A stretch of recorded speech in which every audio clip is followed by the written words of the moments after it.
নমস্কার, জনতার দরবারে আমি অয়ন আবারও চলে এসেছি জনতার দরবার নিয়ে। জনতার দরবার মানে কেওটিক সিচুয়েশন নয়, কেওটিক স্টুডিও নয়, একেবারে জনতা থাকবে আমার সঙ্গে, জনতার প্রশ্ন থাকবে নেতাদের উদ্দেশ্যে এবং নেতাদের প্রশ্নের উত্তর নেব আমি। আর আজকে কারা কারা রয়েছেন আগে পরিচয় করিয়ে দিয়ে, রয়েছেন সিপিআইএম নেতা চন্দন চট্টোপাধ্যায়, রয়েছেন কৃষাণু মিত্র তৃণমূল মুখপাত্র, কংগ্রেস মুখপাত্র চন্দন ঘোষ চৌধুরী এবং বিজেপি মুখপাত্র অভ্র সেন।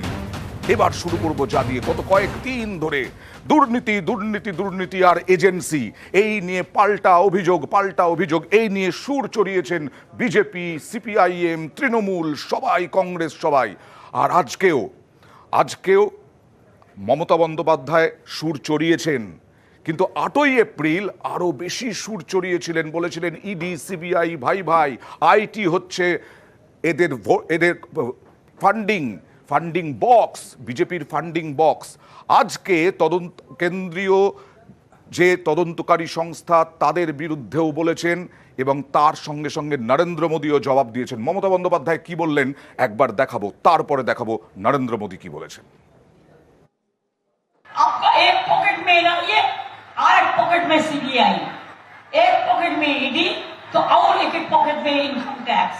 एनआईए सीबीआई बीजेपी का भाई भाई, ईडी और इनकम टैक्स फंडिंग बॉक्स। আর সংবাদ সংস্থাকে দেওয়া সাক্ষাৎকারে প্রধানমন্ত্রী নরেন্দ্র মোদীর মুখে উঠে এলো কেন্দ্রীয় এজেন্সির কথা। কেন করছে ইডি সিবিআই বিরোধীদেরকে শুধু? তিনি সব অভিযোগ অস্বীকার করলেন, উড়িয়ে দিলেন। এবং ইডি সিবিআই কি করছে কি বললেন দেখুন। पराजय के लिए वो रीजनिंग अभी से सेट करने में लगे। कितने ऑपोजिशन लीडर जेल में है? डर तो पाप का होता है जी, ईमानदार को क्या डर होता है? ईडी ने जितने केसेस किए ना, सिर्फ 3% ही पॉलिटिकल लोग इन्वॉल्व है। ईडी सही काम कर रही है, कैश पकड़ाए हुए। और मेरा ये कमिटमेंट है जी, हमें देश में से भ्रष्टाचार के खिलाफ लड़ाई लड़नी चाहिए। দেশ থেকে ভ্রষ্টাচার দুর্নীতির লড়া চাই, লড়বেন বলে দিলেন মোদী। আর এক দেশ এক ভোট নিয়ে, আপনারা জানেন এক দেশ এক ভোটে বিজেপির ভাবনা রয়েছে, সেই এক দেশ এক ভোট নিয়ে আজকে সুর চড়িয়েছেন মমতা বন্দ্যোপাধ্যায় কোচবিহার থেকে। কিন্তু তার আগে দেখাবো এক দেশ এক ভোট কেন প্রয়োজন। নরেন্দ্র মোদী সেই সংবাদ সংস্থাকে দেওয়া সাক্ষাৎকারে কি বললেন। मुसीबत उनकी है कि वो एक सांचे में देश को डालना चाहते हैं। हम तो विविधता की पूजा करते हैं, हम विविधता को सेलिब्रेट करते हैं। जब मैं मातृभाषा में डॉक्टर इंजीनियर बनने की बात करता हूँ, मैं मातृभाषा को सेलिब्रेट कर रहा हूँ। 1 नेशन 1 इलेक्शन हमारा एक कमिटमेंट है। हमने पार्लियामेंट में भी बोला हुआ है, हमने कमेटी भी बनाई थी, कमेटी का रिपोर्ट भी आया है।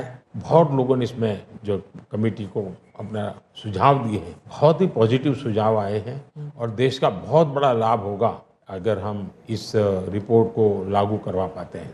এক দেশ এক ভোটে দেশের লাভ হবে। কিন্তু মমতা বন্দ্যোপাধ্যায় কি বলছেন? মমতা বন্দ্যোপাধ্যায় দাবি যে স্বাধীনতা চলে যাবে, গণতন্ত্র বলে কিছু থাকবে না, ভোট বলে আর কিছু থাকবে না। দেখুন, 1 নেশন 1 ইলেকশন মানে দেশে আর নির্বাচন হবে না, ফেডারেল স্ট্রাকচার থাকবে না, রাজ্যগুলো থাকবে না, দেশে নির্বাচন হবে না। এটা স্বৈরাচারী একনায়কতন্ত্রে সন্ত্রাস যুক্ত স্বৈর সন্ত্রাস সরকার তৈরি হবে। 1 লিডার 1 নেশন, 1 লিডার 1 ভাষণ, 1 লিডার 1 খানা। উনি যা বলবেন তাই হবে। এই নির্বাচন সে নির্বাচন নয়। দেশকে যদি স্বাধীন রাখতে হয় তো বিজেপি হটাও, দেশ বাঁচাও। এক দেশ এক ভোটে স্বৈরাচারী মনোভাব বিজেপির। আমি অ্যাঙ্কার, আমাদের ফরম্যাটে কিন্তু আমার গুরুত্ব নয়, জনতার গুরুত্ব। তাই আজকেও প্রথম প্রশ্ন জনতার। আপনার প্রশ্ন কার উদ্দেশ্যে? আমার প্রশ্ন হচ্ছে তৃণমূলের উদ্দেশ্যে। কৃষাণু মিত্র। হ্যাঁ, যদি নির্বাচনের পরে এক দেশ এক ভোট চালু হয় তাহলে এটাতে আপনাদের আটকানোর উপায় কি আছে? দেখুন, বিষয়টা তো এক দেশ এক ভোট যেটা ওরা বলছে, একটা তো নন ইস্যুকে ইস্যু করা। এইরকমভাবে একটা কিছু শব্দবন্ধনী বাজারে ছেড়ে দেওয়া, যার কি নিয়ম কি ভিত্তিতে সংবিধান তার কত বৈধতা দিয়েছে, কি না হলে তার কি রুলস ফ্রেম হয়নি। আমরা দেখলাম সিএ ঘটা করে ঢাকঢোল পিটিয়ে তারা 2019-এ পাশ করেছিলেন। নর্মালি এইসব ক্ষেত্রে রুল ফ্রেমস 9 মাসের মধ্যে হয়ে যায়। এই কোভিড কালেও বিভিন্ন এরকম বিল পাস হয়েছে যেগুলো 9 মাসের মধ্যে রুলস ফ্রেমস হয়ে গেছে। এই সিএ এর ক্ষেত্রে তাদের 51 মাস লাগলো। হ্যাঁ, তো এখন ওরা নতুন করে একটা শব্দবন্ধনী ওয়ান নেশন ওয়ান ভোট, হ্যাঁ খুব গাল ভরা লাগছে। হ্যাঁ, ওয়ান দিয়ে ওনাদের বিশেষ প্রেম আছে। তো এখন আমরা জানি না এটা কিভাবে করবেন। এখন আমরা জানি যে কোনো জায়গায় জনপ্রতিনিধি তার শারীরিক কোনো অসুবিধা হতে পারে। হ্যাঁ, আমরা চাইবো না, কিন্তু কারোর মৃত্যু হতে পারে। হ্যাঁ, অনেক কিছু প্রবলেম হতে পারে। তাহলে সেইগুলো কি আনরিপ্রেজেন্টেটেড থাকবে? যেরকম ভাবে কেন্দ্রীয় সরকার দেখলাম নির্বাচনী যারা প্রসেসকে মেনে যেই জনপ্রতিনিধিরা সংসদে গেছেন, এরকম 147 জনকে সংসদ ভবন থেকে বহিষ্কার করে তারা বিল পাস ঠিকই তাই কৃষাণু, কিন্তু একটা বিষয় হচ্ছে কৃষাণু, একটা বিষয় হচ্ছে কাল মোদি মমতা আসছেন, তার আগে এই এক দেশ এক ভোট এই নিয়ে তর্ক বিতর্ক চলছে। তুমি বলছো হাস্যকর বিষয়, কিন্তু কিভাবে আটকাবেন? আরে প্রশ্নটা ছিল দেখি তারা ইমপ্লিমেন্ট কিভাবে করবে, তাদের এটার জন্য নিয়মাবলী কি, এটার জন্য আইন কি, আইনের নিয়মাবলী কি, কিছুই তো হয়নি। ওয়ান নেশন ওয়ান ভোটে তো গাল ভরা কথা বলে দিলেই তো হয়ে যাবে না। তার জন্য তাহলে কি করে বলছো এক দেশ এক ভোট হলে স্বৈরাচারী শাসনতন্ত্র হবে, এক দেশ এক ভোট হলে আর ভোট থাকবে না? আরে বাবা, আগে দেখি তারা এটাকে কিভাবে ইমপ্লিমেন্ট করছেন, এর আইনটা দেখি, এর আইনের রুলসটা দেখি। এবং এইভাবে তো আমার নেত্রী, আমি বলে রাখি, ডিমনিটাইজেশন একমাত্র ভারতবর্ষের রাজনৈতিক দলের নেত্রী যে সরাসরি ডিমনিটাইজেশনকে সবথেকে বড় স্ক্যাম বলেছিল দেশে। আজকে দিনে সবাই বলছে তীব্র প্রতিবাদ, তীব্র প্রতিরোধ। হ্যাঁ, খুব তীব্র প্রতিবাদ। আবার লাস্টে উনি নিজেই বলেন আগে তো দেখি কি নিয়ম হয়, তারপর তো বুঝতে পারবো। মানে না বুঝেই আগে থেকে বিরোধিতা করছে। এটা ভাই বোনেরা আপনারা ভেবে দেখুন, কিছু জানে না, কিছু বোঝেনি, তার কাছে ক্লিয়ার না যে কি হবে, তার আগে থেকে বিরোধিতা করছে। আমি খালি জিজ্ঞেস করবো কৃষাণুদাকে যে কৃষাণুদা, আপনি নিশ্চয়ই জানেন যে অন্ধ্রপ্রদেশে এইবারই যে লোকসভা ইলেকশন হচ্ছে তার সঙ্গে কিন্তু অ্যাসেম্বলি এইবার না, অন্ধ্রপ্রদেশে বারবার হয়, বারবার হয়েছে, বারবার হয়। এবার হচ্ছে অন্ধ্রপ্রদেশের নিয়ম, মানে অন্ধ্রপ্রদেশে একই সঙ্গে হয়ে যায়। মানে এই নয় ভাই বোনেরা যে আমাদের রাজ্য স্তরের যে নির্বাচনগুলো হয় সেই নির্বাচন উঠে যাবে, তা কিন্তু নয়। এরা ওয়ান আসলে বোঝে না। ঠিক আছে, আমি এবার বুঝিয়ে দিচ্ছি, আশা করবো তারপরে তৃণমূল বুঝতে পারবে বা অয়নদা আরো ক্লিয়ার করে দিতে পারবেন, তোমরাও ক্লিয়ার করে দিতে পারবে। এমন হাতি ঘোড়া ব্যাপার কিছু নয়। একই সঙ্গে লোকসভায় নির্বাচন হবে, সাইমালটেনিয়াসলি যে কটা রাজ্য রয়েছে আমাদের ভারতবর্ষে সেখানে একই সঙ্গে রাজ্যের নির্বাচনগুলো হবে। এবার আমাকে একটু শেষ করতে দিন অয়নদা, এটার পেছনে যুক্তিটা কি তোমরা ভাবো? বারবার যদি করে ইলেকশন হয় তাহলে বারবার মডেল কোড অফ কন্ডাক্ট আসে, সেই সময় উন্নয়নের কাজ আটকে যায়। এটা তো আমরা খালি বলি, তৃণমূল কংগ্রেসও বলে এটা গলা ফাটিয়ে। তার সঙ্গে তোমাদের ভাবতে হবে যে একবার নির্বাচন হয় কত লক্ষ লক্ষ কোটি কোটি টাকা খরচ হয়। একবারে যদি হয় তাহলে কিন্তু সেম ইনফ্রাস্ট্রাকচারে সেম টাইমের মধ্যে সব জায়গার নির্বাচনগুলো হয়ে যাবে। একদম, প্রধানমন্ত্রী নরেন্দ্র মোদিও সেটা বলেছেন। আরেকটা জিনিস, এবার উনি যেটা বললেন যে মাঝখানে কারো যদি শরীর খারাপ হলো, মারা গেল, ঠিক আছে, তখন বাই ইলেকশন যেমনি হয় সেই নিয়মে হবে। মনে রাখতে হবে এটা কিন্তু বিজেপি একা বলছে তা নয়। শ্রী রামনাথ কোবিন্দ উনি কিন্তু একটা রিপোর্ট দিয়েছেন, হাই পাওয়ার কমিটির রিপোর্ট দিয়েছে, তার উপর ভিত্তি করে দেখা যাবে অন্যান্য রাজনৈতিক দলের কি মত, কিছু নেই। কি স্বৈরাচার দেখছে তৃণমূল? ঠিক আছে, একটা স্বৈরাচার হতে পারে, ব্যালট খেতে প্রবলেম হবে। তৃণমূল কেন আশঙ্কা করছে, কি আশঙ্কা করছে, অন্য দলগুলোরও কি মত, সব দেখাবো। একটা বাইট শুধু দেখিয়েছিলাম তো মমতা বন্দ্যোপাধ্যায়ের, আজকে কোচবিহার থেকে কিভাবে সুর চড়ালেন দেখুন। देश के बचाओ, देश के बचाओ, देश के बचाओ, मोदी खा लेगा, मोदी खा लेगा, मोदी खा लेगा। देश के यदि स्वाधीन रखते हैं, अगर देश को आजादी का रक्षा करना है तो बीजेपी हटाओ, देश बचाओ। কোচবিহারে মানুষের স্বাধীনতার আবেগ উস্কে বিজেপির বিরুদ্ধে ভোটের ডাক দিলেন মমতা বন্দ্যোপাধ্যায়। কোচবিহারের অনেকেই পৃথক রাজ্যের দাবিতে বারবার সরব হয়েছেন, স্বাধীনতার কথা বলে বারবার আন্দোলন করেছেন। সোমবার সেই কোচবিহারে দাঁড়িয়েই স্বাধীনতাহীনতার আশঙ্কা প্রকাশ করেন তৃণমূল নেত্রী। বলেন দেশকে স্বাধীন রাখতে হলে কেন্দ্র থেকে বিজেপিকে সরান। সারা ভারতবর্ষ আজ বুঝতে পেরেছে, আপনারাও বুঝুন, देश के यदि स्वाधीन रखते हैं, अगर देश को आजादी का रक्षा करना है तो बीजेपी हटाओ, देश बचाओ। आज की इतिहास गुलिয়ে দিয়েছে, ভূগোল গুলিয়ে দিয়েছে, খুব সাংঘাতিক সিচুয়েশন দেশের। অনেকদিন ধরেই বিজেপি ওয়ান নেশন ওয়ান ভোটের কথা বলছে। এদিন এই প্রসঙ্গ তুলেও স্বাধীনতা হারানোর আশঙ্কা প্রকাশ করেন Mamata. One nation one election মানে দেশে আর নির্বাচন হবে না, ফেডারেল স্ট্রাকচার থাকবে না, রাজ্যগুলো থাকবে না, দেশে নির্বাচন হবে না।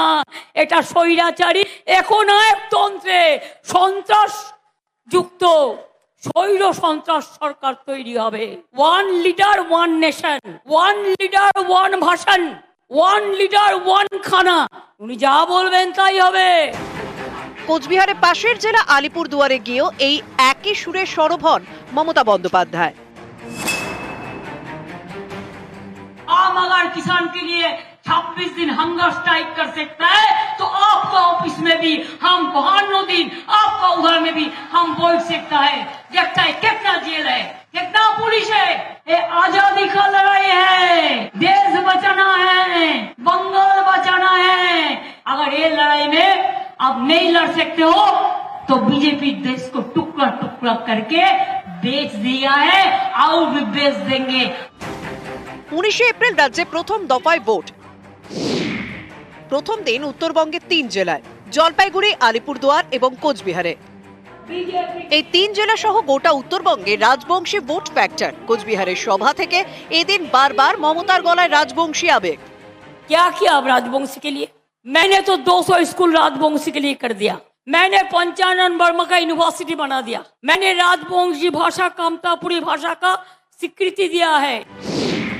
উত্তরবঙ্গে 54টি বিধানসভা আসন, এর মধ্যে 30টি আসনে রাজবংশী ভোট 25% বেশি।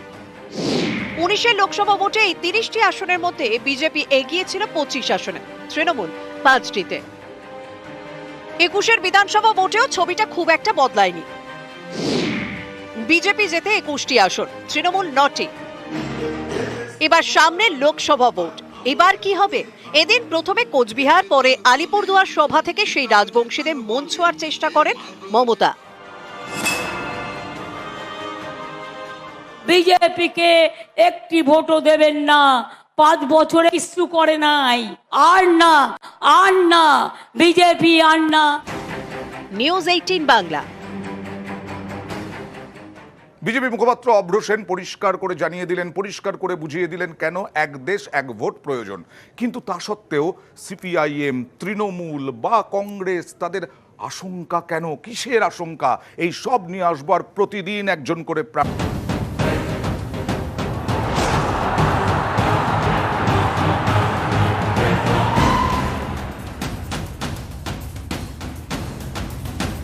জনতার দরবার নিয়ে আবার ফিরলাম। এক দেশ এক ভোট, সঙ্গে সিএ, এইসব বিষয় নিয়ে আলোচনা চলছে। আর আগামীকাল মোদি মমতা আসছেন এই বঙ্গে, একেবারে মোদি মমতার মহারণ। আমি চন্দনদার কাছে যাব। সিএ নিয়ে বিভিন্ন প্রশ্ন আছে, বিজেপির কাছে প্রশ্ন আছে দর্শকদের, কিন্তু আমার প্রশ্ন হচ্ছে এই যে অভ্র সেন পরিষ্কারভাবে স্পষ্টভাবে বুঝিয়ে দিলেন, তারপরেও শঙ্কা কেন, কিসের আশঙ্কা? দেখুন, আপনি এক মোদি দেশ এক বনাম ভোট। মমতা বলে শুরু করেছেন, তো আমি আপনাকে বলবো একটু সংশোধন করে নিয়ে মোদি ও মমতা এবং বাকিরা একদিন, আচ্ছা। এইভাবে দেখুন। কারণ নীতিগত, আমি যুক্তিটা দিয়ে বলি, কারণ নতুন এডুকেশন পলিসি যা তৈরি করেছেন মোদিজি সেটাই এখানে চলে। আর্থিক নীতির ক্ষেত্রে যা মোদিজি তৈরি করেন তাই এখানে চলে। এবং ইভেন ক্যান্ডিডেটও এদিক থেকে ওদিক বদলে যায়, এর কম পড়লে ওকে ভাড়া দিয়ে দেয়, ও কম পড়লে একে ভাড়া দিয়ে দেয়। তাহলে মডেল অর্জুন সিং দেখতেই পাচ্ছেন, একবার Okay, আমার প্রশ্নের উত্তর আমি please। অন্য জায়গায় যাচ্ছি। আমি এবার বলছি সত্যি তো, এখানে যারা আছেন বা দর্শকরা সবাই নিশ্চয়ই এক পোশাক পরতে পারবেন না, এক খাবারও খেতে পারবেন না। তেমনি যদি এক পোশাক না পরতে পারেন, এক খাবার না খেতে পারেন, তো আপনি একটা ভোট কিভাবে করবেন ভারতবর্ষের সংবিধানে? আপনি আমায় বলুন, আজকে প্রধানমন্ত্রী বলেছেন যে রিজিওনাল অ্যাসপিরেশনকে তারা গুরুত্ব দেন, আঞ্চলিক অ্যাসপিরেশন। আচ্ছা, একটা অঞ্চলে ডাব বেশি হয়, একটা অঞ্চলে ধান বেশি হয়, একটা অঞ্চলে জব বেশি হয়, তাহলে রিজিওনাল অ্যাসপিরেশন তার চাষ করার সঙ্গে সঙ্গে আলাদা রকম হবে। দুই একটা পঞ্চায়েত, তার দরকার একটা টিউবওয়েল। একটা করে প্রতিশ্রুতি দিয়েই যদি 5 বছর পার হয়ে যায়, টিএমসি বলবে যেখানেই হোক আমি লক্ষ্মীর ভান্ডার দিয়ে দেবো, যাই জিজ্ঞেস করুন, পার্থবাবু চুরি করলো কেন, Okay. লক্ষ লক্ষ টাকা লক্ষ্মীর ভান্ডার দিয়ে Okay. দেবো, ওই একটা প্রতিশ্রুতিতে 5 বছর। Okay. আর এনার তো কথা একটাই, আজকে দিন আনে বালে চন্দনদার বলে কাছে 5 আসবো। বছর কাটিয়ে আরেক চন্দনদার কাছে একটা আসবো। প্রতিশ্রুতিতে 5 বছর কাটিয়ে। কিন্তু আশঙ্কার কথাটা কি সেইটা আমি পেলাম না। আমি চন্দনদার কাছ থেকে আশঙ্কার কথাটা শুনি। যে দেখুন, আজকে অভ্র সেন পরিষ্কার বুঝিয়ে দিলেন কি হবে। 29-এ আবার বিধানসভা ইলেকশন হবে, যদি হয় পশ্চিমবঙ্গে, যদি এক দেশ এক ভোট হয়, আবার লোকসভা ইলেকশনও হবে তার সাথে। অসুবিধাটা কোথায়? অয়ন একটা কথা শুরুতে বলে নিই, আমি ওকেই বলছিলাম এই অভ্রকে যে other side of the story is also true. মানে তোমাকে যেটা বুঝতে হবে সেটা হচ্ছে যে স্টোরিটা কি। ও যে প্রশ্নটা করেছে, এই প্রশ্নটার মধ্যে একটা সারবত্তা আছে। আমরা আটকাবো কিভাবে? এখন আটকাবার জন্য পথ আছে, আটকাবার জন্য গণতন্ত্র আছে, যদি গণতন্ত্রের মোড়কটা প্রতিষ্ঠিত থাকে। আটকাবে কিভাবে তার একটা এক্সাম্পল তোমাকে দিই। কৃষক আন্দোলনের বিল রিপিল করা হয়েছিল, আটকাবে কিভাবে সেটা তোমরা বুঝেছো। আটকাবে কিভাবে আমরা বহু ক্ষেত্রে দেখেছি যেখানে গণতন্ত্র অন্তত বজায় থেকেছে, বিরোধীরাই তার ক্যারি আউট করে, সেখানে গণতন্ত্র বজায় রাখা এবং তাকে আটকানো যায় সেটা আমরা দেখেছি। কিন্তু একটা জিনিস বুঝতে হবে, এটা একটা ট্রিক। কি ট্রিক? তুমি একটা জিনিস ভাবো, যদি সারা ভারতবর্ষের নির্বাচন যে আঙ্গিকে তুমি পররাষ্ট্রনীতি, যে আঙ্গিকে তুমি ডিফেন্স পলিসি, প্রতিরক্ষা নীতি সেটা ভাববে, ঠিক সেই সময় তুমি ভাববে রাজ্যের কথা, স্প্লিট অফ মাইন্ড হওয়ার চান্স অনেক বেশি। যার জন্য আমাদের আদর্শগতভাবে আমাদের যে সংবিধান প্রণেতারা তারা ইউজ করেননি এটা। এবং আরেকটি জিনিস আছে, দেখবে আর্টিকেল 72 অ্যান্ড 73 অ্যান্ড আর্টিকেল 172 তুমি দেখবে প্রত্যেকটা জায়গাতে ক্ল্যারিফাই করে দেওয়া আছে যে state mechanism, central mechanism, union mechanism এগুলো কেন আলাদা হওয়া উচিত। আমরা সেই তত্ত্বের উপর দাঁড়িয়ে এই চ্যালেঞ্জটা করছি যে কনস্টিটিউশনের ফেব্রিক যদি চেঞ্জ করে দেয় কিছু করার নেই, দেশ পরাধীন হবে। আমি আসবো অভ্রর কাছে। না, আমি এর উত্তরই নেব যে এক দেশ এক ভোট হল, এই যে ভাবনাটা ছড়িয়ে দেওয়া হচ্ছে এটাতে ফ্রন্ট ফুটে যাবে কিনা বিজেপি। কিন্তু তার আগে একজন দর্শকের আপনার অভ্রসনের উদ্দেশ্যেই প্রশ্ন রয়েছে। বিজেপির উদ্দেশ্যে, ভোটের আগে যে সিএ চালু হয়েছে এটা কি আপনাদের বিরুদ্ধে যাচ্ছে? প্রশ্নের উত্তর দিচ্ছি। আগে দাদা যেই তথ্যগুলো দিলেন তার সঙ্গে কয়েকটা ইনফরমেশন জুড়ে দেওয়া খুবই প্রয়োজন বলে আমি মনে করি। এই যে ওয়ান নেশন ওয়ান ইলেকশন নিয়ে কংগ্রেসের এই বক্তব্য আপনারা শুনলেন, আপনাদের এটা জেনে রাখা উচিত যে 1947 সালে আমাদের দেশ স্বাধীন হওয়ার পরে 1967 অবধি কিন্তু সারা দেশ ইন্টারেস্টিং, ভেরি ইন্টারেস্টিং। কারণ তখন ডিফেকশন ছিল না, এটা মনে রাখতে হবে। মধ্যপ্রদেশ সরকারকে কিনে নেওয়া হয়নি, ওটা মনে রাখতে হবে। কম সংখ্যক নিয়ে, এক মিনিট, কম সংখ্যক নিয়ে গোয়া, মণিপুর সরকার ভেঙে দেওয়া হয়নি, এগুলো বুঝতে হবে। বিজেপির চক্রান্ত, মানে বলছে বিজেপি চক্রান্ত দিনকে দিন পরিবর্তন হয়েছে, একেবারে অভিযোজিত হয়েছে বলা যায়, তাই বলতে চাইছে। মানে কংগ্রেসের রাজনৈতিক দেউলিয়াপনা কোন জায়গায় গেছে, মানে ওরা যে ভয় পাচ্ছে যে দলটাই উঠে যাবে, এই কথাটাই তো পরিষ্কার। আরে ভাই, একসঙ্গে ইলেকশন হবে, লোকসভা ইলেকশন, বিধানসভা ইলেকশন, তার কিছুদিনের মধ্যে পঞ্চায়েত এবং মিউনিসিপ্যালিটি ইলেকশন হবে।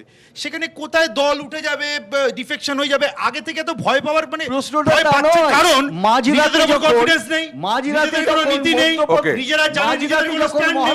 এরকম হতে পারে মানে নিজেদের দলের লোকজন রাখতে পারছে না বলে। দাদা এটা বুঝতে হবে, যুক্তি হচ্ছে আপনার দলে কম, আমি বুঝতে পেরেছি, আপনার দল নিয়ে আপনি কনফিডেন্ট নয় বলে কোটি কোটি টাকা বেশি খরচা হবে সারা বছর। এটাতে এই যে চন্দনদা যেটা উঠালেন, চন্দনদা যে প্রসঙ্গটা তুললেন, মানে চন্দন ঘোষ চৌধুরী, সাইনবোর্ড হয়ে গেছে, এটা তো কথা না, কোনো যুক্তি না চন্দন, এটা কোনো যুক্তি না। Okay please.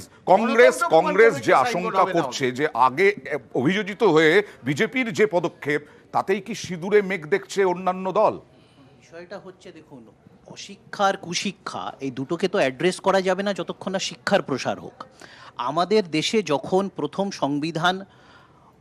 প্রথম ইলেকশনটা হয় 1951 সালে, তখন এইভাবে একইভাবে সব ইলেকশন হয়েছিল। স্টেট অ্যাসেম্বলি হোক বা কেন্দ্রের সংসদ হোক, সেখানে একই সাথে হয়েছিল। তো আমাদের সংবিধানে তো এটার কোনো মানে এটাকে আটকায়নি। তাহলে চেঞ্জটা হলো কেন? বিভিন্ন কারণে, বিভিন্ন সময়ে 10 বছর পর, 12 বছর পর, বিভিন্ন কারণে সরকাররা নিজেদের টার্ম কমপ্লিট করতে পারেনি, এবং এই কমপ্লিট না করতে পারাটাও হচ্ছে গণতন্ত্রের অঙ্গ। আজকে একটা সরকার, সে ম্যান্ডেট পেয়েছে 5 বছর, কিন্তু সরকারের যারা জনপ্রতিনিধি তারা তো তার সরকারের প্রধানকে নির্বাচিত করে। আজকে সাংসদরা প্রধানমন্ত্রী নির্বাচন করে, আজকে এমএলএরা চিফ মিনিস্টার নির্বাচন করে। একটা কোনো রাজ্যে রাজ্য সরকার, একটা কোনো যুক্তিটা দাঁড়াচ্ছে একটা কোনো রাজ্যে ধরো একটা রাজ্য সরকার টার্ম কমপ্লিট করতে পারলো না, এটা তো জেনারেলি হয় না, টার্ম কমপ্লিট করতে পারলো না, তার জন্য ওয়ান নেশন ওয়ান ইলেকশন হবেই না। না, বিজেপির জন্য একটা যুক্তি আছে, বিজেপির জন্য বেশ। এর মানে কি সংবিধানের ধাঁচিয়া উড়িয়ে দিচ্ছে বিজেপি? একেবারেই। কেন বলছি, একটু আগে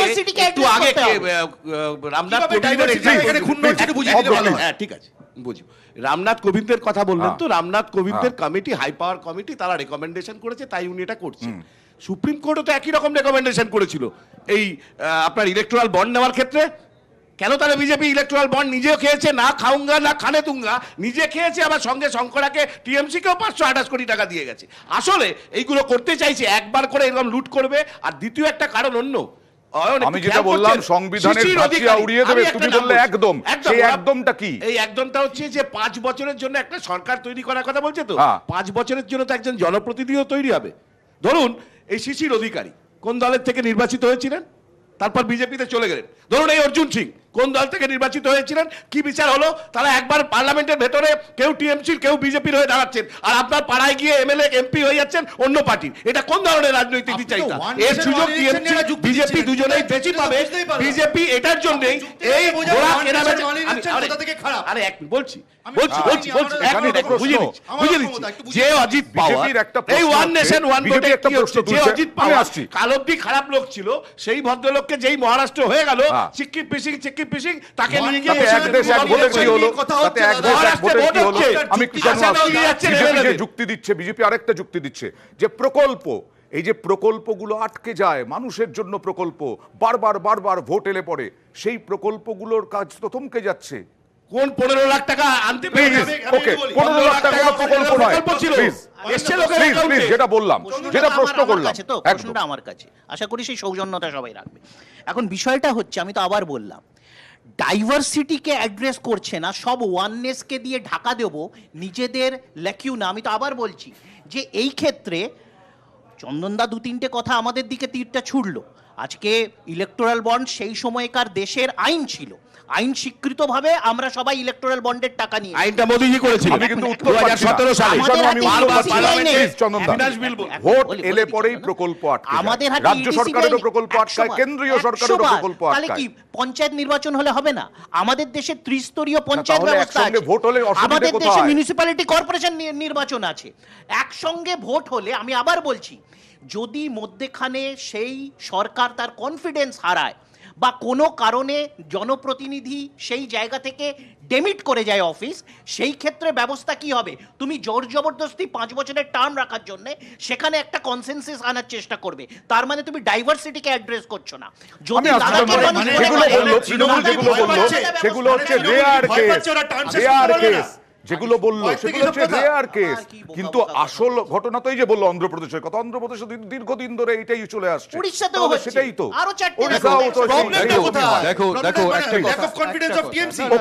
প্রশ্নটা তা না, প্রশ্নটা অনেকটাই, দেখো একটা গণতান্ত্রিক পরিকাঠামোর প্রশ্ন আছে। আমি তোমাকে বারবার যে কথাটা বলছি যে আমাদের দেশের যে গণতন্ত্র এবং সেই তার যে ফেব্রিক, এই স্ট্রাকচার, এটা চেঞ্জ করতে গেলে একদম থিমেটিক চেঞ্জ করতে। আমি তোমাকে প্রথম এই কারণে বলছি, প্রথম 30 বছর 67 সাল পর্যন্ত আমাদের এখানে মানে একসাথে ইলেকশনটা হয়েছে, স্টেট এবং সেন্ট্রাল।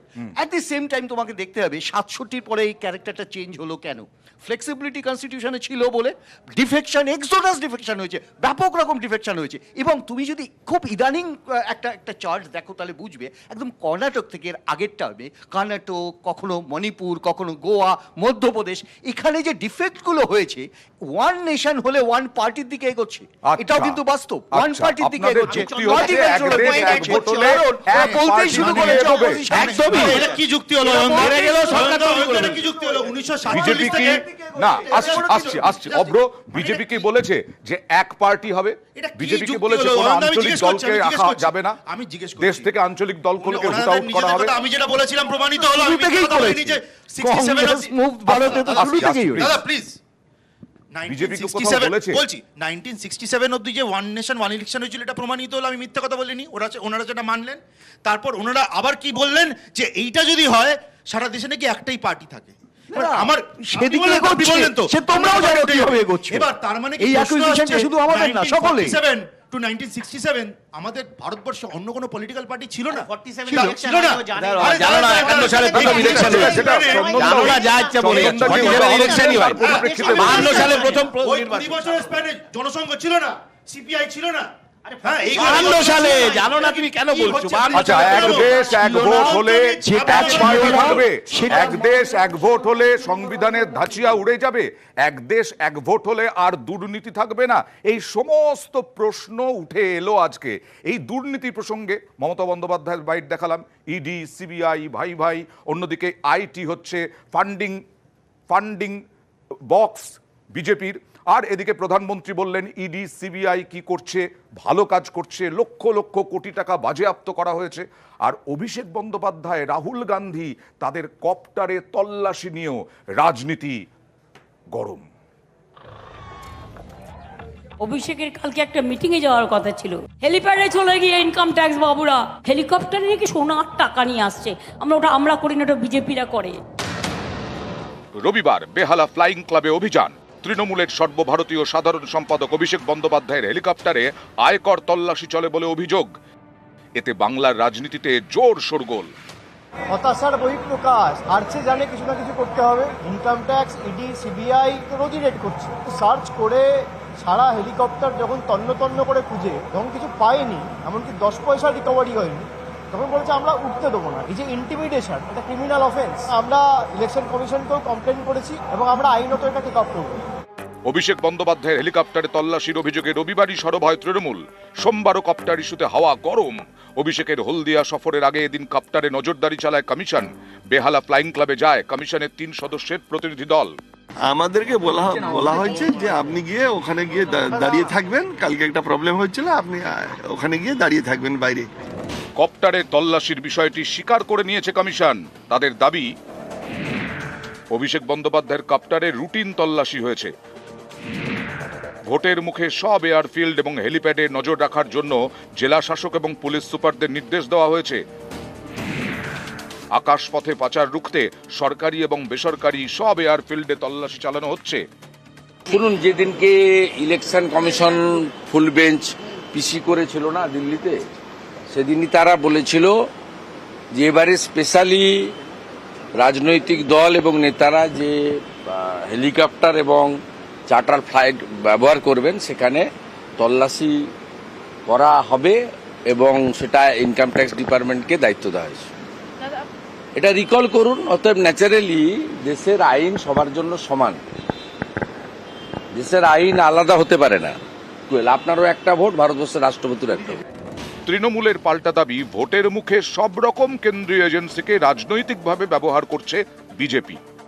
আজকে গণতন্ত্রটাকে তো আপনারা জেলখানা তৈরি করে দিয়েছেন। ভারতবর্ষের গণতন্ত্রকে নিয়ে যে স্বৈরাচারী খেলা আপনারা করছেন, সবার দুয়ারে ইডি পাঠিয়ে দিচ্ছেন, সিবিআই পাঠিয়ে দিচ্ছেন, ইনকাম ট্যাক্স পাঠিয়ে দিচ্ছেন, এনআইএ পাঠিয়ে দিচ্ছেন। অভিষেকের কালকে একটা মিটিংয়ে যাওয়ার কথা ছিল, হেলিপ্যাডে চলে গিয়ে ইনকাম ট্যাক্স বাবুরা হেলিকপ্টারে নাকি সোনার টাকা নিয়ে আসছে।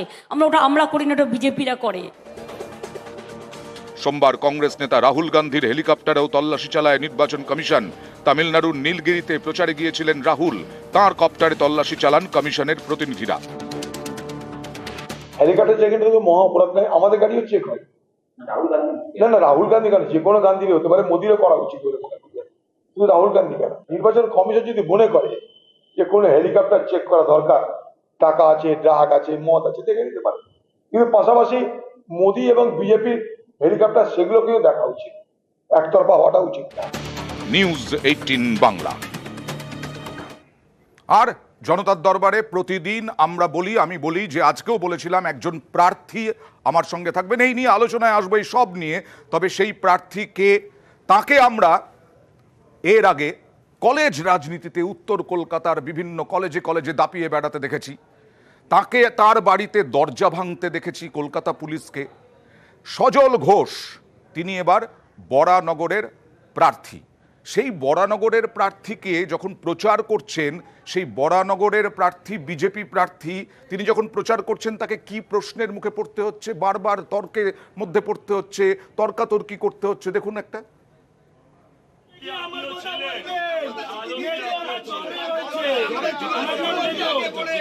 যতই বড় ধর্মের টিকা, বরানগর জিতবে সায়ন টিকা।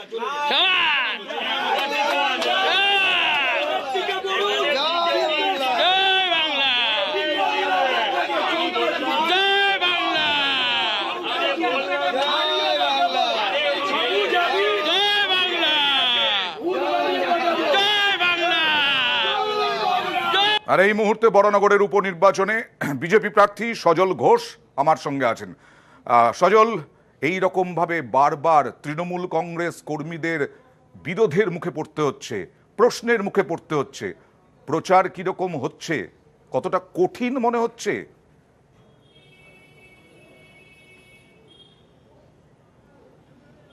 না, প্রথম কথা হচ্ছে তৃণমূল কংগ্রেসের এরা কর্মী নয়। আচ্ছা, তৃণমূল কাউন্সিলরকে দেখলাম কর্মী নয়, তৃণমূলের লুম্পেন। আচ্ছা, তৃণমূল কংগ্রেসের কর্মী ছিলাম আমরা, এখন আর তৃণমূল কংগ্রেসে কোনো কর্মী নেই। ওখানকার শেষ বিধায়ক ভদ্রলোক তাপস রায় ছিলেন, তিনিও ছেড়ে বেরিয়ে গেছেন। দেখছিলেন জয় বাংলাটা শুনলে মনে হবে হ্যাঁ যে কি সল্লাস, কি পৈশাচিক।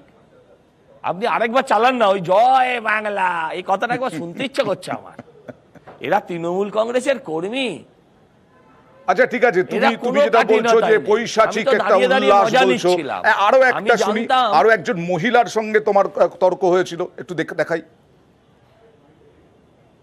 এখনো বাড়িতে জল নেই। চলুন আপনাকে নিয়ে ঘুরি, আপনাকে নিয়ে ঘুরি।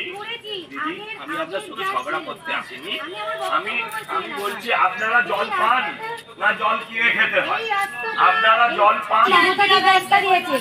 এলাকায় যে কটা উন্নয়ন হয়েছে এলাকার মানুষ দেখছে, হ্যাঁ দেখছে, ভোটে দেখিয়ে দেবে। এত উন্নয়ন হয়েছে যে একটা রাজনৈতিক প্রার্থী পাননি আপনারা। একটা রাজনৈতিক প্রার্থী পেলেও বুঝতাম এত উন্নয়ন হয়েছে। আপনি রাস্তা হয়েছে, আমি তো বলিনি রাস্তা হয়নি, কিন্তু আমার প্রশ্ন হচ্ছে যে বাড়িতে আজকে জল কিনে খেতে হয়। কন্যাশ্রী দিয়েছেন, চাকরি দিয়েছেন দিদি, কন্যাদের দিয়েছি দিয়েছি দিয়েছি, এক্ষুনি দেখাচ্ছি, এক সেকেন্ড দাঁড়ান, দিদি দাঁড়ান, দিদি দাঁড়ান না। সজল, বিষয়টা হচ্ছে যে তাপসদার করে যাওয়া উন্নয়নের বিরুদ্ধেই আবার বক্তব্য আসছে তোমার কাছ থেকে, আর তাপসদার করে যাওয়া উন্নয়নের পক্ষে তোমাকে শুনতে হচ্ছে।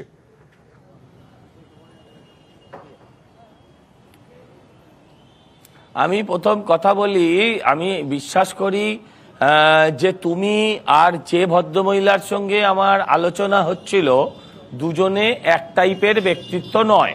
আচ্ছা, আমি আপনাকে একটা সহজ কথা বলি, আমি ওখানে প্রশ্ন করেছিলাম জল নিয়ে। আমি ওখানে প্রশ্ন করেছিলাম জল পায় কিনা মানুষ। আমাকে কেউ কিন্তু বলতে পারেনি জল পায় কি পায় না। কার দায়? ওনার সামনে দাঁড়িয়ে ওনার উল্টো দিকের বাড়ির ভদ্রমহিলাই উত্তর দিয়েছিলেন যে জল কিনে খেতে হয়। আচ্ছা, আর তাপস রায়ের কাজ জল দেওয়া নয়। আপনাকে মনে করিয়ে দিই, ওটার জন্য কাউন্সিলর আছেন। এখন কাউন্সিলররা যদি কাউন্সিলরের কাজ ছেড়ে যদি শুধু তোলাবাজি করতে থাকে তাহলে অবশ্য আমার কিছু করার নেই।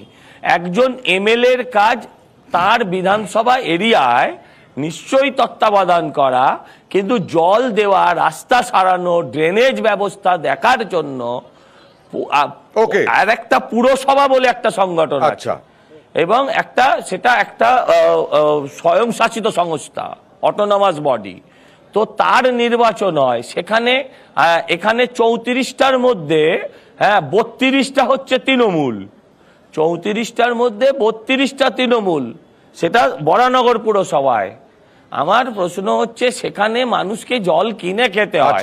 ওই ভদ্রমহিলার পুরো ভিডিওটা আপনি চালান, না চালালে আপনার প্রোফাইলের নিচে আমি চালিয়ে দেবো। সেখানে বলছে যার যার ইচ্ছা হয় সে জল কিনে খাবে, এটা হয়? আচ্ছা, তাপস রায় কলকাতা উত্তরের প্রার্থী হয়ে গেলেন।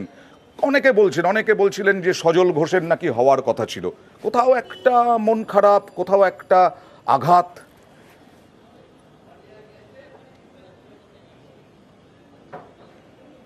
আমি বুঝতে পারি না সংবাদ মাধ্যমের কোন কোন জায়গায় ব্যথা, সংবাদ মাধ্যমের কোন কোন জায়গায় ব্যথা। আমি আপনার চ্যানেলে অন্তত 10 বার বলেছি that he is the best candidate, আর আপনি আমার মধ্যে ব্যথা খুঁজছেন। এ তো সেই মমতাদির সমব্যথীর মতন, মরে গেলে 2000 সেটাও ডিউ। তাপস রায় ব্যথা নেই দাদা, তাপস রায় বেস্ট ক্যান্ডিডেট তুমি বলছো, তাপস রায় বলছেন সজল হচ্ছে বেস্ট ক্যান্ডিডেট বরানগরের।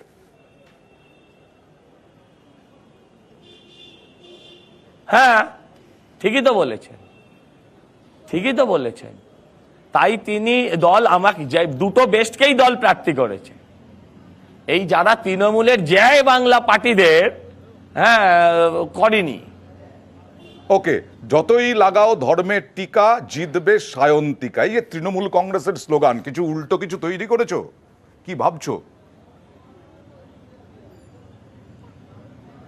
না না, আমি অনেক কিছু বলতে পারি। আমি আটলান্টিকা, আমি অ্যাকুয়াটিকা এসব বলতে পারি। এইসব ওসব কি শিখেছে ও একটা পাকা তোলাবাজ। আমি বলছি 2 বছর আগেও মোমবাতি বেচত, 2 বছর আগে, 2 বছর আগেও মোমবাতি বেচত, আর এখন বাড়িতে ঝাল লন্ঠন নিয়ে আছে। আবারও বলে দিচ্ছি, আগামী 2 বছর বাদে পাবলিক ওকে মোমবাতি নিয়েই কি হবে। আর এটাও বলে দিচ্ছি, শুনে নিন, থামুন একটু শুনেন। আমি অয়নদা আমার কথা শোনো। এটাও বলছি, ওই কেন্দ্র থেকে, ওই অঞ্চল থেকে, যেখানে ওই সমস্ত জয় বাংলা পার্টিরা ছিল, ওই অঞ্চল থেকে আমি ওদের সব কটা বুথে জিতবো। ওকে, সব কটা বুথে। কারণটা কি জানেন? আমার ক্রেডিট না, এই সমস্ত মালগুলোকে তৃণমূলের নেতা বানানোর ফল। লোকে এমনিতেই ভোট দেবে। বেশ, ধন্যবাদ। পান্নু মিত্রের মতন অরাজনৈতিক প্রার্থী 50,000 ভোট পেয়েছিল। একদম, ভোটের জন্য শুভেচ্ছা রইল। অনেক পরিশ্রম করতে হবে, আরো প্রচন্ড গরম, তার মধ্যে গরমে ভোটে রাজনৈতিক গরম, আর এই করতে করতে উঠে এলো সেই তোলাবাজি এবং দুর্নীতি। আচ্ছা, এই যেটা আমরা দেখালাম অভিষেকের কপ্টার নিয়ে, যে প্রশ্ন দর্শকের, কার? আপনার? আমার প্রশ্ন বিজেপিকে, আপনাদের দলের 2 নেতার গাড়ি থেকে যে টাকা উদ্ধার হয়েছে সেটি নিয়ে আপনি কি বলবেন? প্রথমত বিষয়টা হচ্ছে যে এই এক্ষুনি আপনারা দেখালেন প্রতিবেদনে যে অভিষেক বন্দ্যোপাধ্যায়ের চপারে এরকমভাবে রাহুল গান্ধী করেছে। হ্যাঁ, আর রাহুল গান্ধী, এটা কারা কন্ডাক্ট করেছে? এটা ইলেকশন কমিশনের আন্ডারে হয়েছে ব্যাপারটা। এবং একটা তথ্য বলে দেওয়া খুবই প্রয়োজন যে ইলেকশন কমিশনের তত্ত্বাবধানে এই যে বিভিন্ন জায়গায় সিজার হচ্ছে, তাতে এখনো অবধি প্রি ইলেকশন ফেজে 4,650 কোটি টাকা কিন্তু উদ্ধার করেছে এই বিভিন্ন এজেন্সিগুলো। এগুলো অলরেডি আমার কাছে ডকুমেন্ট রয়েছে, সংবাদ মাধ্যমে প্রকাশিত সেই ডকুমেন্ট রয়েছে। সেখানে পার ডে দেখা যাচ্ছে 100 কোটি টাকার উপরে সিজ করা হচ্ছে। এটা আপনারাই প্রতিবেদনে দেখালেন যেটা রুটিন সার্চ। এটা নিয়ে এত লাফালাফি করার কোনো প্রয়োজন আছে বলে আমি অন্তত মনে করি না। ইলেকশন কমিশন যার চপার হোক, যা হোক, সার্চ করার প্রয়োজন মনে করবে, তারা করতেই পারে, দে শুড গো অ্যাহেড। আরেকটা জিনিস বলি, কিন্তু তৃণমূল বা বিরোধীরা তো এর মধ্যে রাজনীতি দেখছে, পুরো রাজনীতি দেখছে। এটা নিয়ে আলোচনা হয়, তাহলে বোধহয় এটা নিয়েও আলোচনা হওয়া দরকার যে এখান থেকে কলকাতা থেকে হলদিয়া যেতে চপার অনেক রকম ভাবে যাওয়া যায়। রিক্সা করে যাওয়া যেতে পারে, রিক্সা করে বেশি সময় লাগলে গাড়ি করে যাওয়া যেতে পারে। আমাদের কাছে একটা তথ্য এসেছে সকাল থেকে দেখাচ্ছি যে টাকাগুলো 75 বছরে এই রাজ্যে সবথেকে বেশি সিজ হয়েছে। একটা লটারি সংস্থা ইলেকটোরাল ফান্ডে কোটি কোটি টাকা তৃণমূল কংগ্রেসকে দিয়েছে, কিন্তু ইলেকটোরাল ফান্ডে দিয়েছে বুঝলাম, তার সঙ্গে ওই লটারি সংস্থা থেকে তৃণমূল কংগ্রেসের কোন কোন নেতার কারো স্ত্রী, কারো শালিকা, তারা লটারি জিতেছে। অনুব্রত মণ্ডলের কন্যা একদম ঠিক কথা বলেছেন। ওকে, আমি কৃষ্ণানু, আমাদের একটা তথ্য এসেছে 75 বছরে সর্বাধিক সিজ হয়েছে এখান থেকে টাকা। দক্ষিণ কলকাতা হচ্ছে সব থেকে শীর্ষে। এক মিনিট, আমি আসছি। প্রথমে বলে রাখি, যে লটারি কোম্পানির কথা হচ্ছিল তার ছেলে 2 বছর আগে বিজেপি জয়েন করেছে। যাই হোক, এবার আসি যে সিজার নিয়ে। ভালো হলো এই প্রশ্নটা উঠলো, সেই কারণেই তো বলছে কমিশন যে কপ্টারে তল্লাশি হবে। এক মিনিট। আজকে যদি এই সিজার লিস্ট দেখি যে কোন রাজ্যতে সব থেকে বেশি হয়েছে, তাহলে 1 নম্বরে হচ্ছে রাজস্থান। কটা লোকসভা সিট? 25টা। কত বাজেয়াপ্ত হয়েছে? 778 কোটি টাকা। দ্বিতীয়তে কে আছে? গুজরাট, মাত্র 26টা লোকসভা সিট। বাংলা অনেক তালিকায়, এমনকি দিল্লি 7টা মাত্র লোকসভা সিট, সেখানেও বাংলা থেকে অনেক অনেক গুণ। বাংলা তালিকাতে এটাই বলছি তো, এই যে একটু আগে হচ্ছিল ওয়ান নেশন ওয়ান ভোট, এই যে ওয়ান নেশন ওয়ান ভোটের মধ্যে যেটা লুকিয়ে আছে, যে প্রধানমন্ত্রী বেছে বেছে ওই একজন সাংবাদিককে ইন্টারভিউ দেবেন, কেন কি তার সাথে সেটেলমেন্টটা ভালো আছে। এই ওয়ান নেশন বলছিলাম যে ডাইভার্সিটিকে অ্যাড্রেস করবে না।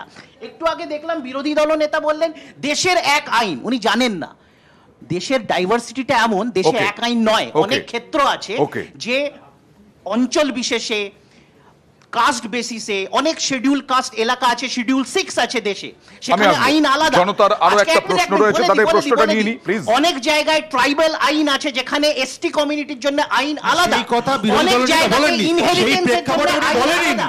আপনি বুঝতে পারেননি, সেটা আপনার অক্ষমতা কৃষ্ণানুদা। তুমি বলবে, আপনার তোমার অক্ষমতা সময় আপনি তুমি বুঝতে বলবে, পারেননি। তুমি তো অনেক আপনি কিছু ভুল বুঝতে কথা পারবে না, বলছেন তোমাকে কেন? আটকাই। না, ওকে ওকে ওকে ওকে প্লিজ উনি প্লিজ ভুল প্লিজ বলেছেন, ওকে ওকে ঠিক আছে ঠিক আছে ধর্মের কুল কুল কুল কুল আমার এই অসভ্যতা প্লিজ এটা না না ঠিক আছে আমি প্লিজ কুল আর আমি কিন্তু বলবো না। ওকে প্লিজ আমি প্লিজ প্লিজ প্লিজ এখানে রাখো প্লিজ এখানে রাখো রাখো জনতা শেষ করো শেষ করো শেষ করো চন্দন দাস যে নিজের শেষ সময় করো। বলবো, আচ্ছা ঠিক আছে একদম রেগে যাওয়ার কিচ্ছু হয়নি ঠিক আছে আমি আবার লজিকে বলছি, 20 সেকেন্ড বলে রেখে এই যে ওয়াননেস, এই ওয়াননেস আজকে সজল বাবুকে এই জন্যে বরানগরের মানুষ বলছে ভারতীয় ঝগড়া পার্টি। কেন কি সব জায়গায় গিয়ে ঝগড়া করছে। এবং সজলদাকে তো আমি ব্যক্তিগতভাবে চিনি। সজলদা যেই ব্যবহারটা এরকম টিভি আলোচনাতে এতদিন আমাদের সাথে করেছে, যেটা এখন বিজেপি প্রতিনিধি এখানে করছে, এটাই মানুষের সাথে করতে ওকে গেছে। জনতার প্রশ্ন আমার প্রশ্ন বিজেপিকে, আচ্ছা বিজেপি কোনো নেতার হেলিকপ্টার যদি আয়কর দপ্তর সার্চ করে তাতে কি আপনার কোনো প্রবলেম হবে? কোনো আপত্তি নেই, আমি আবার না বলছি। কিন্তু করবে কি সেটাই হচ্ছে প্রশ্ন ইলেকশন প্লিজ প্লিজ প্লিজ উদ্দেশ্যে বিজেপির প্রশ্ন বিজেপির কাছে প্রশ্ন please please please okay okay okay okay Abhra please carry on carry on পরিষ্কার বলছি, ঠিক আছে আমাকেও তো ইলেকশন জিজ্ঞেস কমিশন করেছে, যদি তখন মনে বলছিলে করে না, তুমি এক্সাম্পল দাও তুমি তখন কেন বলছি? যে বিজেপি হয়ে গেছে হয়ে গেছে হয়ে গেছে সময় কথা বললে, আর আমিও তো চেয়েছিলাম তোমার থেকে এই কথাটা, এই কথাটাই তো আমি তো বলেছি। বলছি তো সেটা। ওকে হয়ে গেছে এত কাজ হচ্ছে কেন তুমি তোমার? বলো এটাই বলছি। এত কাজ হচ্ছে কেন? অব্র বলো আবার বলছি, প্রশ্নের উত্তর যদি কোনো বিজেপি নেতার ভারতীয় চপার ঝগড়া নিয়ে পার্টি। এরকম ভাবে প্রেক্ষাপট হলো যে চপার নিয়ে সে এরকম কোথাও গেছে বা যাচ্ছে ইলেকশনের জন্য এবং সেখানে চেক হলো, তাদের কোনো আপত্তি নেই, কোনো আপত্তি নেই। এরকম স্বয়ং প্রধানমন্ত্রী- তেলে বেগুনে কোনো বিজেপি মুখপাত্র জ্বলে উঠবে না।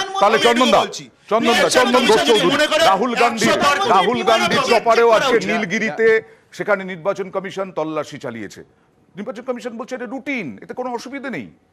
দেখো একটা কথা তো এখানে পরিষ্কার, যদি নির্বাচন কমিশন মনে করে যে কোথাও তল্লাশি চালাবে তার নিজের এখতিয়ারের মধ্যে আয়কর দপ্তরকে দিয়ে করতে পারে। এখন প্রশ্নটা হচ্ছে যে তুমি খুব ভালো করে জানো যেসব স্টেটগুলো থেকে, যেটা কিষাণুও বলছিল, যেসব স্টেট থেকে হাইয়েস্ট সিজিং হয়েছে, সিজার করা হয়েছে ক্যাশ, সেখানে কিন্তু বেশিরভাগ স্টেটগুলো বিজেপির। That's one point. একটা কথা তোমাকে বুঝতে হবে যে চপারগুলোকে স্পেসিফিকলি তুমি দেখো, বিরোধীদের চপার পরপর দুটো ঘটনা, একটা অভিষেক বন্দ্যোপাধ্যায়, একটা স্বয়ং রাহুল গান্ধী। মানে আমার বলার উদ্দেশ্যটা হচ্ছে যে প্রধানমন্ত্রী বা স্বরাষ্ট্রমন্ত্রী বা অন্যান্য যেসব মিনিস্টার্সরা বা অন্যান্য বিজেপি নেতারা তারা ব্যাপক চপার ইউজ করে সারা ভারতবর্ষে। এই প্রশ্নটা তো আসেনি। আরেকটি কথা আমি এখানে বলে শেষ করি, এখানে কোনো কনফিউশন একদম, সেটা হচ্ছে যে শর্ট ডিস্টেন্স ফ্লাইং এর যে কথাগুলো বললো, সেটা কোনো পার্টি যদি মনে করে 2 কিলোমিটার চপারে যাবে, যেতে পারে। প্রধানমন্ত্রী তো ইভেন প্যারেড গ্রাউন্ডে আসেন হেলিকপ্টার করে দমদম এয়ারপোর্ট থেকে। এই তো প্রশ্ন। ওকে চন্দন চট্টোপাধ্যায় মাঝে মধ্যে আপনারা বলেন যে বাইনারি, আপনারা মাঝে মধ্যেই বলেন বাইনারি, এখানে তো বাইনারি তৈরির বিষয় নেই, এখানে কংগ্রেসেরও হলো তৃণমূলেরও হলো। না, আরো ভালো বাইনারি। আমি জিজ্ঞেস করি, আচ্ছা এই বিজয় মলিয়া আর মেহুল চোকসি ওরা যখন দেশ থেকে চলে গেছিলেন, একজন 11,000 কোটি টাকা, তখন ওনাকে চেক করেছিলেন এয়ারপোর্টে? এই মোদিজির হাতেই তো ক্ষমতা ছিল, ওটা কারণ নয়। আর এই সজল ঘোষের ঘোড়া নিয়ে বলছেন, তো আমি বলছি পশ্চিমবাংলায় খুব বাজে অনেক কিছুর সঙ্গে নতুন একটা কালচার তৈরি হয়েছে। প্রার্থীরা ঘুরতে বেরোচ্ছে, লোকে অন্য দলের প্রার্থীরা তার মধ্যে টপকে পড়ে বিভিন্ন ধরনের কথা কাটাকাটি করে। এটা ঠিক না। এটা যদি হয় তাহলে মোদিজিকে দেখলে আমরা বলবো তো 15 লাখ বাপাস দো, সুদীপ বন্দ্যোপাধ্যায়কে দেখে বলবো রোজ ভ্যালি, সৌগত রায়কে দেখে বলবো থ্যাংক ইউ। ওকে এটা কোনো কালচার হতে পারে? তৃণমূলকে প্রশ্ন, জনতা তৃণমূলকে প্রশ্নকার। আমার প্রশ্ন তৃণমূলকে, ভোটের আগে তো নির্বাচন কমিশনার বলেছিল যে ভোটের ব্যবহৃত যে হেলিকপ্টারগুলো সেগুলোতে তল্লাশি চালাতে পারেন, কিন্তু আপনাদের আপত্তি কেন? আমাদের আপত্তি নয় তো। কে বলেছে আপনাকে আমাদের আপত্তি? আমার নেতা অভিষেক বন্দ্যোপাধ্যায় আপত্তি করেছেন, উনি সরকার বলেছেন ওয়েলকাম, স্বাগতম, তারা 1000বার চেক করতে পারে। আমাদের আপত্তিটা হচ্ছে ইনকাম ট্যাক্স যেটা করেছিল, যে ট্রায়াল রানের সময় তারা বলেছিল আমরা ট্রায়াল রান করার অনুমতি দেব না। আমাদের কোনো সার্চ সিজন নিয়ে আপত্তি নয়, আমাদের বলছে নির্বাচন কমিশন বা আইটি ডিপার্টমেন্টের এখতিয়ার নেই যে হেলিকপ্টারের ট্রায়াল রানকে আটকে দেওয়া, এটাতে আমাদের আপত্তি। ওকে কোনো এবার আপত্তি। অব্র কেন্দ্রীয় এজেন্সির বারবার তৃণমূল ইস্যু করার চেষ্টা করছে যে ভোটের আগে কেন বারবার আয়কর হানা, কেন বারবার ইডি হানা, কেন বারবার সিবিআই হানা, আবার এই চপারে তল্লাশি তৃণমূলকে সাহায্য করে দেবে না তো? অয়নদা, তৃণমূলের যে নির্বাচন লড়াটা এটা খুব হাস্যাস্পদ। কেন আমি বলছি, অল ইন্ডিয়া তৃণমূল কংগ্রেস এখন কিন্তু অল ইন্ডিয়া দল নেই। অল ইন্ডিয়া দল হওয়ার জন্য স্পেসিফিক কিছু ক্রাইটেরিয়া দরকার। তার মধ্যে একটা হচ্ছে 4টে রাজ্যের নির্বাচন লড়ে কয়েক % ভোট আনতে হয়।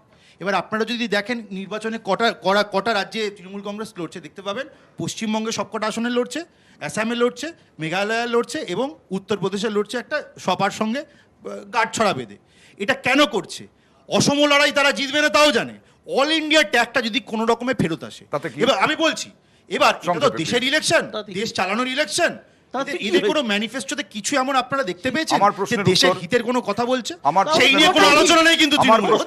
অয়নদা বলছি খালি কোন কার চপারকে ইসির তত্ত্বাবধানে সার্চ করলো ইডি, এটা নিয়ে ডিসকাশন হতে পারে না, বা আইটি সার্চ করলো।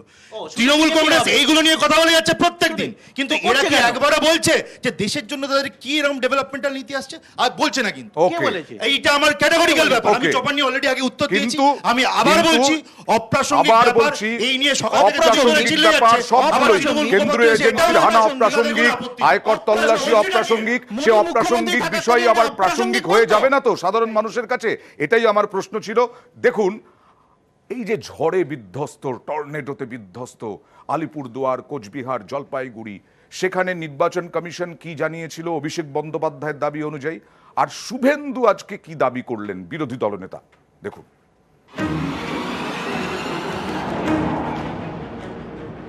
31শে মার্চ ভয়ঙ্কর ঝড় হয় উত্তরবঙ্গের 3 জেলা জলপাইগুড়ি, আলিপুরদুয়ার এবং কোচবিহারে। 4-5 মিনিটের ঝড়ে সব তছনছ। এ নিয়ে রাজ্য রাজনীতিতেও ঝড় ওঠে। 1 মিনিটের ব্যাপার, ওদের বাড়িটা বানানোর জন্য বাংলার বাড়িতে আমাদের যে 1,20,000 টাকা প্রভিশন আছে সেইটা ওদের দিকে দিন। অনেক দিন হয়ে গেল, কিন্তু ওরা বলেছে এক্সিস্টিং যা পলিসি আছে তাই হবে। ড্যামেজ হলে 5,000 টাকা, পুরো নষ্ট হলে 20,000 টাকা, ওইটুকু দিয়ে কি হবে? তৃণমূল দাবি করে দুর্গতদের জন্য বাড়ি তৈরির অনুমতি দেয়নি কমিশন। সেই অনুমতির তোয়াক্কা না করেই ঝড়ে বিধ্বস্তদের বাড়ি তৈরির জন্য টাকা দেবে রাজ্য সরকার। বাংলার বাড়ি প্রকল্পে আমাদের একটা প্রকল্প আছে, পারমিশন করা আছে আগেই। আমার বিরুদ্ধে কেস করলে করো, গরিব লোকদের জন্য কাজ করতে গিয়ে আমায় যদি কেস দাও আমি গর্ববোধ করব, আমি গর্বিত হব। এ নিয়েই এবার আসরে বিরোধী দলনেতা। সোমবার সোশ্যাল মিডিয়ায় তিনি একটি চিঠি পোস্ট করেন, রাজ্য সরকারের উদ্দেশ্যে কমিশনের চিঠি, তারিখ 9 এপ্রিল। এই চিঠি পোস্ট করে শুভেন্দু অধিকারীর দাবি, 9 এপ্রিলই আর্থিক সাহায্য, বাড়ি তৈরির অনুমতি দেয় নির্বাচন কমিশন। 9 তারিখে পারমিশন পেয়েছে আর 12 তারিখে বাজার গরম করছে। পাল্টা তৃণমূল বলছে কমিশনের চিঠিতে বাড়ি তৈরির কোনো অনুমতিই তো দেওয়া হয়নি। কি টুইট করেছে আগে দেখুন। ইলেকশন কমিশনের যে নোটিফিকেশনটা উনি অ্যাটাচ করেছেন তাতে লেখা রয়েছে যে compensation as per existing rate. Existing rate কি? যদি আংশিকভাবে ক্ষতিগ্রস্ত যারা রয়েছে সেক্ষেত্রে ক্ষতিপূরণ 5,000, আর সম্পূর্ণভাবে ক্ষতিগ্রস্ত যারা সেক্ষেত্রে ক্ষতিপূরণ 20,000। তো নতুন বাড়ির ক্ষেত্রে তো আমি 1,20,000 টাকা দিতে চাই, সেখানে 5,000 আর 20,000 কি হবে? তো আমরা যে দাবিটা করেছিলাম সেই দাবিটা মান্যতা রেখে তারা ইলেকশন কমিশনের হয়ে কথা বলতে গিয়ে এটা সেলফ গোল করেছে, আত্মঘাতী। যে চিঠিটার কথা আপনারা বলছেন সেখানটাতে এদের বিষয়টা দেখবেন, যেটা সিইওর অফিস দিচ্ছে, ব্রিজ অমুক তমুক, এতখানি ব্রিজের কেবল, এতগুলো বাড়ি, ডিটেলসটা কিন্তু লিখেছে সাবজেক্টে। এবার এই সাবজেক্টের বিষয়ে বলছে যে সিইওর চিঠিটা আমরা পাঠাচ্ছি, এই আমরা নির্বাচন ইসিআই এর চিঠি আপনাদের এনক্লোজ করে পাঠাচ্ছি, এটাই আপনারা ধরে নিন। সেখানে এইসব বিষয়গুলো কোথায় আছে আপনারা দেখেন। নিউজ 18 বাংলা। আসনের মহাসংগ্রাম আর কয়েকদিন পরেই 19 তারিখ থেকে শুরু, আর তার আগে তো এ রাজ্যে রাজনৈতিক চর্চা হবেই। কিন্তু এ নিয়ে প্রথম প্রশ্ন কার? আমার প্রশ্ন বিজেপিকে। ঝড়ে ক্ষতিগ্রস্তদের বাড়ি তৈরি করে দিচ্ছে রাজ্য সরকার, তো এটা কি আপনাদের কোনো ব্যাকফুটে ঠেলে দিতে পারে? দেখো, প্রথমেই আমি বলি যে মিথ্যাচারটা তৃণমূল কংগ্রেসের তরফ থেকে এবং রাজ্য সরকারের তরফ থেকে করা হয়েছে। সেটা হচ্ছে এক্স গ্রাসিয়া, যেটা একটা টাকা দেওয়ার একটা জায়গা রয়েছে, সেটাতে কিন্তু কত এক্স গ্রাসিয়া যা টাকা ক্ষতিপূরণ দেবে এটার কোনো স্পেসিফিক রেট কিন্তু নেই। এটা on the total prerogative of the government. রাজ্য সরকার ঠিক করবে যে তারা কত টাকা দেবে। তাহলে অভিষেক বন্দ্যোপাধ্যায় কি ভুল বলছেন? বলছেন 20,000 টাকা, 5,000 টাকা। ভুলটা আপনি কম করে বলছেন, মিথ্যা কথা বলছেন, মিথ্যা কথা বলছেন। আমি বলছি আমাদের রাজ্যে মানে ওই চুল্লু মদ খেয়ে মারা গেলে 2 লাখ টাকা দেয়, আর এই ঝড়ে বাড়িগুলো পুরো একদম লন্ডভন্ড হয়ে গেল। বলছেন যে তারপর নির্বাচন 1,20,000 কমিশন নির্দেশ দিয়েছে। টাকা দিচ্ছে, ঠিক আছে, তাও দিচ্ছে তো দিচ্ছে কোথায়? ইলেকশন কমিশনের নামে মিথ্যা কথা বলে রাজনৈতিক ডিভিডেন্ড তুলে ওকে, লোকগুলোকে একদম ছোট ছোট রাস্তায় করে। বসিয়ে রেখে আমাদের তারপর সময় দিয়ে শেষের এই দিকে। নাটক করছে কৃষণ, তৃণমূল কংগ্রেস। কৃষণ। ভাবো তোমরা ওকে। কোন জায়গায় গেছে তৃণমূল কংগ্রেস। মিথ্যে কথা বলা হচ্ছে। দেখলেই তো হয়ে যায়। হ্যাঁ, সত্যি কে বলছে আর মিথ্যাচার বিজেপি কিভাবে করছে এটা তো ওই বিজ্ঞপ্তিটা দেখলেই হয়ে যায়। কিন্তু পরিষ্কার ইলেকশন কমিশন থেকে বলেছিল যারা বেশি ক্ষতিগ্রস্ত তাদের 20,000, যারা কম ক্ষতিগ্রস্ত তাদের 5,000। তো তারপরে আমরা বলেছি আপনারা ব্যবস্থা নিন, কারণ কি এটা পর্যাপ্ত নয়। তো এটা তো নির্বাচন কমিশনের বিজ্ঞপ্তিটা দেখলেই পরিষ্কার হয়ে যায় কে মিথ্যা কথা বলছে। সেই নির্বাচন এটা কমিশনের বারংবার- বিজ্ঞপ্তিটাই তো শুভেন্দু অধিকারী তুলে ধরেছেন আজকে। উনি যেটা হাইড করেছেন ওটা, হ্যাঁ। উনি ওই অ্যামাউন্ট গুলোকে হাইড করে ওটা করেছেন। আমাদের তো এটাই বলছে নির্বাচন কমিশনের দাবি, নির্বাচন কমিশনের ইয়ে আছে ওতে। অ্যামাউন্ট যেখানে লেখা আছে সেটা করুক না। উনি বলেছেন দিতে পারে, কত দিতে পারে সেই পরে পাতাটা দেখান না। তাহলে কি এটাও কমিশনের রাজনীতি? কমিশন রাজনীতি করছে একদমই না। দেখো, যেটা অভিযোগ করছে তৃণমূল। ঝড় এলেই ঝেড়ে দেয় তৃণমূল কংগ্রেস, এটা সবাই জানে। তেরপল, বালি, পয়লা যা যা পারবে, ঝড় এলে এদের খুব আনন্দ হয়, ঝেড়ে দেয়, এটা ঠিক। কিন্তু আবার উল্টোটা ভাবো, একসময় বামফ্রন্ট সরকার যখন ছিল তখন এই মমতা ব্যানার্জি চিঠি লিখতেন টাকা পাঠাবেন না পশ্চিমবাংলায়, এখন ওরা ভুলে গেছেন। যাই হোক, কিন্তু বিজেপি ইলেকশন কমিশনের চিঠি শুভেন্দু অধিকারী কোত্থেকে পেলেন? চিঠিটা তো লিখছেন টিএমসি কে। আমি কি ভুল বলছি? টিএমসি কে যেটা লিখছে আর সেই চিঠিটা পাঠাচ্ছেন কি শুভেন্দু অধিকারী। রাজ্য সরকারকে একদম চন্দনদা, ওকে, শেষ করবো চন্দনদা, 30 second, 20 second, please. Okay okay okay ওকে, কুল চন্দনদা, বলে দিলেন জোটচন্দ্রকে এরকম ফলস পজিশনে ফেলছে। একটা জিনিস দেখো, ডিজাস্টার আমি খুব অল্পতেই বলবো, এটা একদম স্বাভাবিক। যদি ইলেকশন চলে, even model code of conduct চলে, তথাপি ডিজাস্টার তো ডিজাস্টারই হয়, প্রাকৃতিক বিপর্যয় প্রাকৃতিক বিপর্যয়। এখানে দাঁড়িয়ে ইলেকশন কমিশনের প্রথম ডিরেক্টিভটা ভুল ছিল, এখানে কোনো সন্দেহ নেই। কারণ শুরুতে যেটা কনফিউশনটা তৈরি হয়েছিল সেটা কিন্তু ইলেকশন কমিশনের স্টেটমেন্ট থেকে শুরু হয়েছিল। তার পরবর্তী আমাদের সময় শেষ, আর সময় নেই একদম। তাইটাই আমরা এখানে আলোচনা করেছিলাম। এখানে বিজেপির প্রতিনিধিরা কি বলেছিল যে দিতে দেওয়া হবে না। জনতার দরবার, কারণ এই নিয়ে তর্ক বিতর্ক, দাবি পাল্টা দাবি, এই সমস্ত কিছু থাকবেই। আর প্রতিদিন আমার সঙ্গে থাকবেন জনতা, তাদের প্রশ্ন থাকবে, তাদের উত্তর কিরকম পেলেন তারাই বিচার করবেন। আর সঙ্গে থাকবেন এই নেতারা। প্রতিদিন জনতার দরবার সোম থেকে বৃহস্পতি, আবার আগামীকাল জনতার দরবার।